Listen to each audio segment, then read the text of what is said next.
Well, over in Canada, the Prime Minister, Justin Trudeau, may talk a tough game, but is he ready for a war? Yes, it could come to that. For years, Trudeau has bolstered his green credentials by taking household garbage from Canada and just shipping it to the Philippines, and then refusing to take it back when it turned out to be not recyclable. The Philippines is getting pretty annoyed by this. President Rodrigo Duterte just told Trudeau that he has 1 week to stop sending garbage to the Philippines, or it's war, literally. I'll give a warning to Canada maybe next week that they better pull that thing out, or I will set sail. Canada will declare war against them. Okay, this could turn out to be a war, the Great Garbage War of 2019. How will it end up? Stephen Ledrew is a former president of the Liberal Party of Canada, and he joins us tonight. Mr. Ledrew, thanks very much for coming on. So let me just good to be with you. Make the obvious point.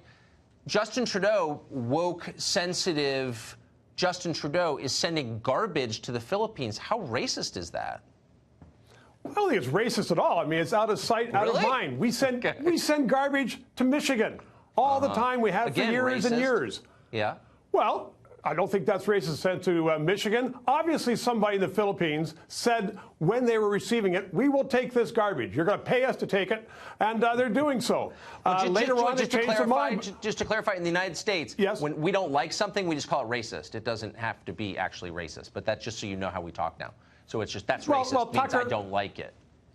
Okay, but Tucker, we aren't worried at all about war because we live next to you. I'm certain that President Trump is going to help us out if they declare war on us, and we have an early warning system. It's going to take a long time to get those ships from the Philippines to the West Coast. I wouldn't be so cocky. I wouldn't be so cocky. Hold on. No, the Philippines, first of all, has a population. They're actually, the population of military-age men in the Philippines is equal to the entire population of Canada. Canada is 22% French. You know what percent French the Philippines is? Zero. Zero. Huge zero, right? That's a massive advantage. No French people, that's an advantage in war. The obesity rate in Canada is sky high. There's no obesity in the Philippines. Like, they could actually beat you. At that point, no, they can't. How would you First feel? Of all, we have so many Filipinos in Canada. First of all, he is not going to shoot on his own people. So that's the first thing. This is President Duterte. He executes drug dealers in the streets of Manila himself.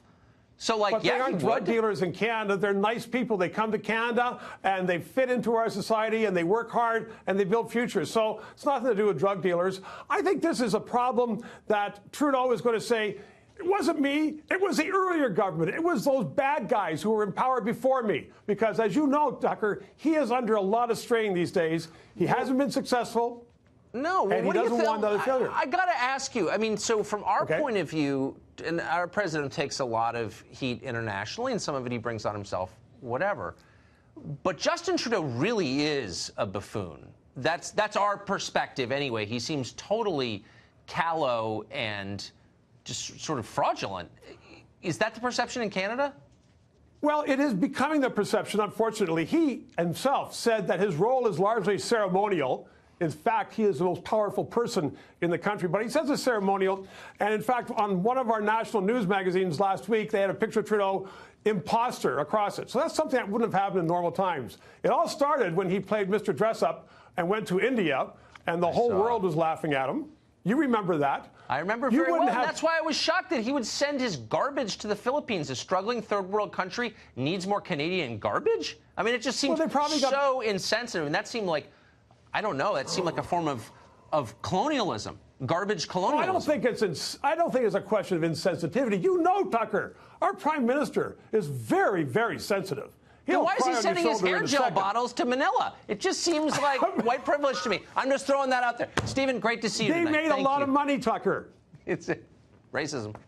Good to see you, man.